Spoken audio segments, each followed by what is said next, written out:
r/ask Reddit. Which propaganda effort was so successful? People still believe it today? That teeth are supposed to be perfectly white. Teeth are supposed to be off-white. Think of teeth like skin. Skin comes in different shades, just like teeth. At least that's what my dentist told me while he was checking my prostate. Think of teeth like skin. What the duck did you just bring upon this cursed land? Many Korean people believe that fans can cause death. Even my mother, who moved to America in her mid-teens, still prohibits me from leaving a fan on overnight for fear of death. There is a conspiracy theory that the South Korean government spread this myth as propaganda to prevent energy overusage, but its origins are unknown. It's strange that many Koreans believe this myth considering it is one of the most technologically advanced countries. It's a real danger. Remember, John Lennon was killed by a fan. Sigh. I'm not mad. I'm just disappointed. Carrots make your vision better. This rumor was started in World War II to hide the invention of radar. The public was told that Allied pilots found the German bombers during the Blitz because they had good eyesight because they ate their carrots. But in reality it was that the British had an early radar system in place that they did not want the Germans to find out about and bomb. And that carrots were an abundant vegetable at that time in the war. That Napoleon Bonaparte was short. He was 5 feet and 7 inches tall, which might be a little bit on the shorter side by modern standards, but it was around the average height for people back then. The idea that he was short actually came from a British propaganda campaign to mock him.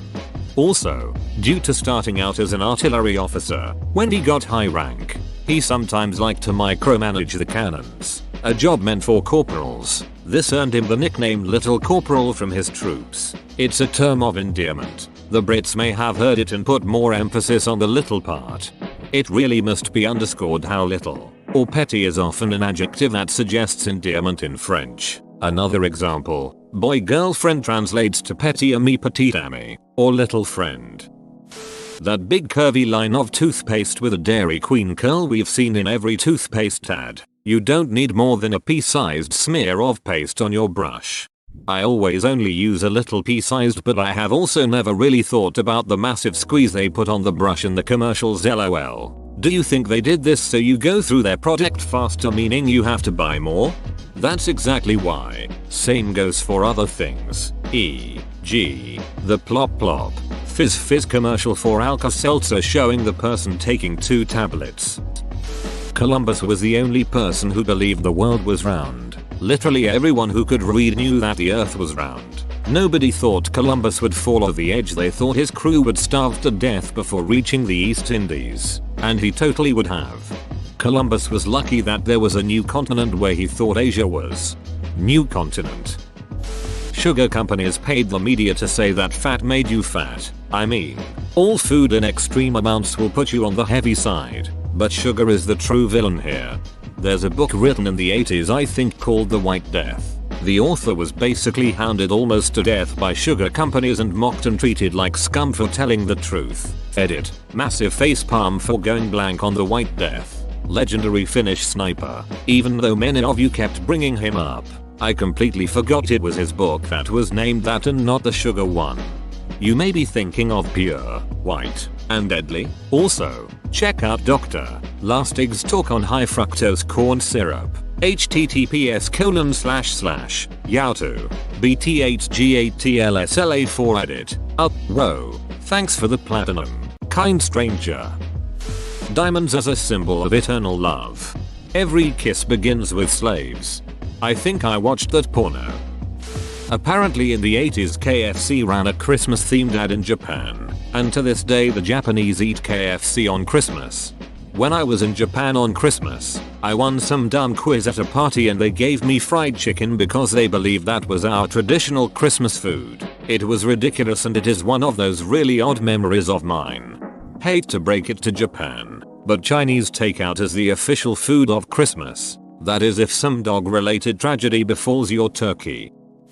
That if you ask if someone is a cop, if they are a cop they legally are required to say yes they are. Of course they aren't required to. That defeats the entire purpose of working undercover. It's standard procedure while working undercover to say yes LOL when asked if you're a cop. Bonus points for dabbing.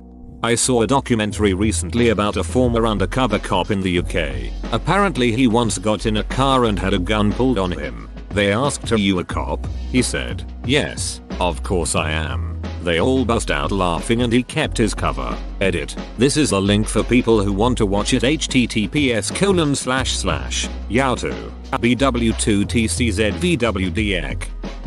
When Edward Bernays, the father of public relations, literally renamed propaganda that we want people to think is not bad to public relations and advertising. And he literally admitted it in a book he made called Propaganda. Propaganda is, quite literally, just media that is attempting to persuade you. It might be honest or dishonest, but, no matter what, it is still propaganda.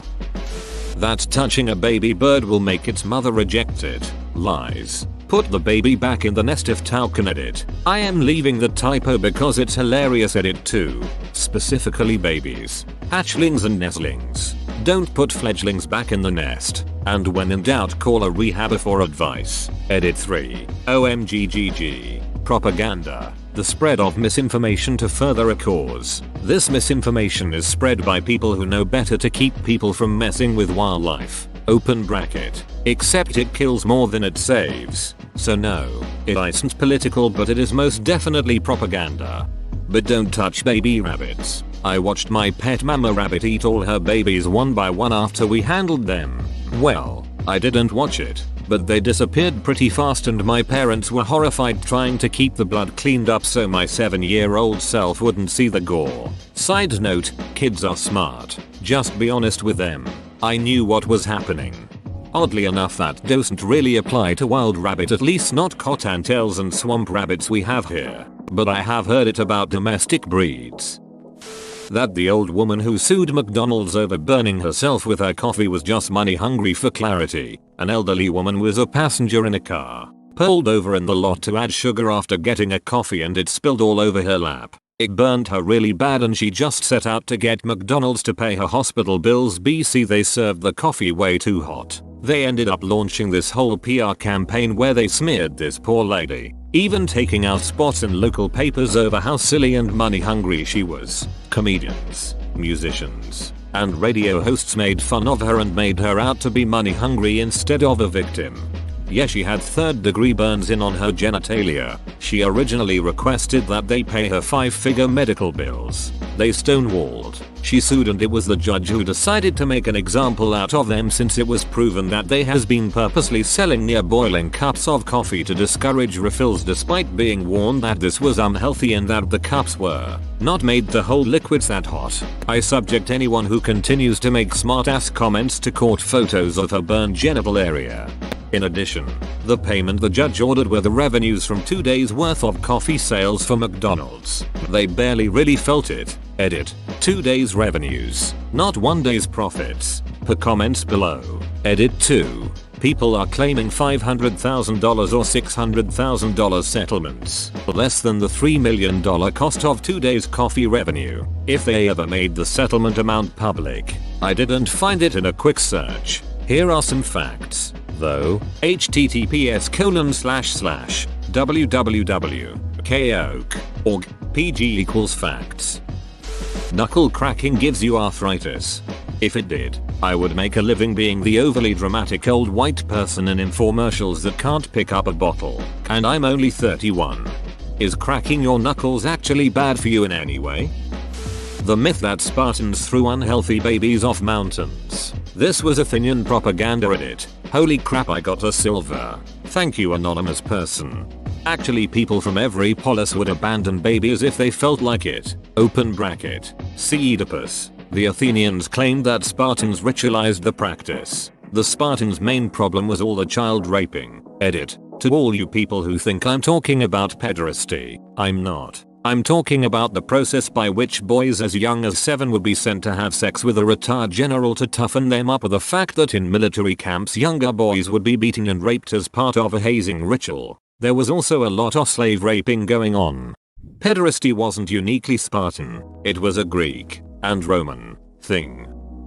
That fat is unhealthy, the nutrient that is, not actually being fat. Fat is a necessary part of any diet. Eliminating it completely will never be healthy. To quote Paracelsus, A Swiss physician born in the 1490s. The dose makes the poison. Absinthe makes you horeless, and it was propaganda because it was hurting the wine industry. Propaganda. Do you have a cold? Too much absinthe. That turning the light on in the backseat of the car is illegal. James, damn it Ted, we're getting pulled over. You just had to have the light on, didn't you? Ted, we're not getting pulled over because of the light. We're getting pulled over because you were speeding. James, I can't hear you over the blinding glare of that light. What are you reading anyways? Game of Thrones? Spoiler alert. Ted, the new season sucks and the books are way. James, shut up Ted. Nobody cares. He's coming. Act natural. Actually no, you act weird. I'll act natural. You're my alibi Ted. Play along or I swear to God. Oh hi. Officer, how are you doing this luscious evening?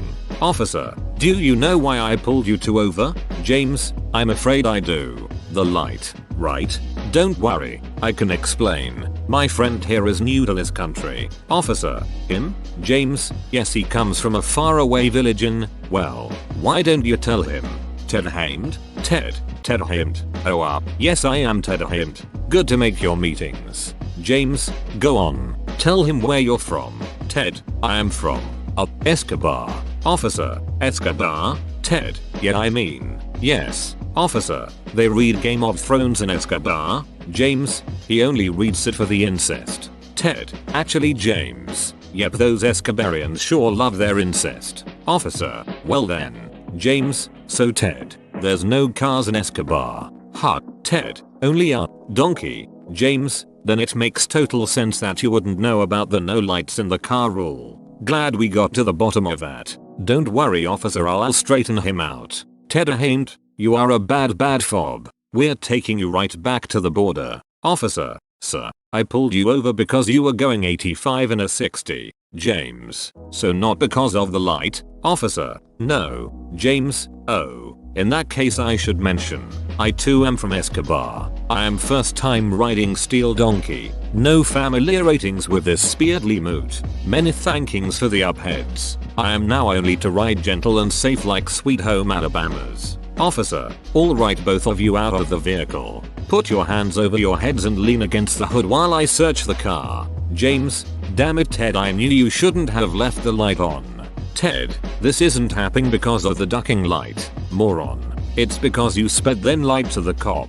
James, no I get that now. I just mean the light being on is going to make it a lot easier for him to find all the cocaine I have in the bag. The light being on is going to make it a lot easier for him to find all the cocaine I have in the bag. That's a twist.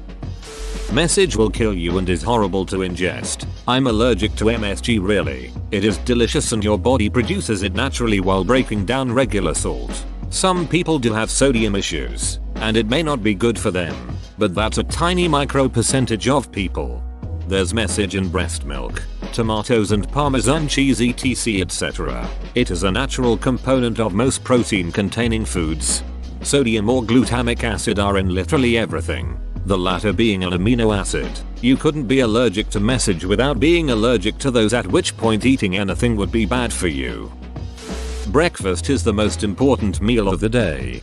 Serving it up Gary's way. Plague.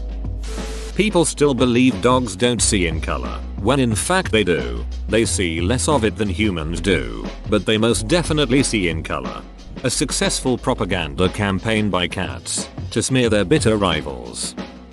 Camels don't store water in their humps. They store fat in their humps. They store fat in their humps. Me too camels. Me too. Edit. Thanks for the medals everyone, and for giving me a new top comment. You mean there isn't a bunch of water sloshing around in there like a big empty tank? Autism and vaccines. The original guy wanted to advertise his own vaccine but did not disclose this when he published a hit piece on the mainstream vaccine at the time. In a reputable journal, his alternative vaccine failed. His paper was bashed and ultimately retracted. Yet people smart enough to work at Google don't vaccinate their kids. Andrew Wakefield, a former gastroenterologist and the man responsible for this anti-vax shit show, originally wanted to prove that vaccines were responsible for bowel disease as well as linking it to autism. He was put through a tribunal by the GMC. It was found that not only had he lied about his research, but was found to have committed 12 acts of abuse against developmentally disabled children after he put them through unnecessary and invasive procedures to try and prove that vaccines were responsible for autism and bowel disease. He put young children through unnecessary colonoscopies and lumbar punctures, spinal taps. He was struck off from the medical register and is no longer allowed to practice medicine. He continues to make a living promoting and speaking at anti-vaccine propaganda events. People should remember that anti-vaxxers are looking to an abuser found to have put developmentally disabled children through unnecessary medical procedures for advice. Let's not understate how much of a piece of shit the man is. Whoa, you made it to the end? You're a ducking beast. I'll cut you a deal. Smash like and subscribe for more curated content, bruh. It's free and that's a great price.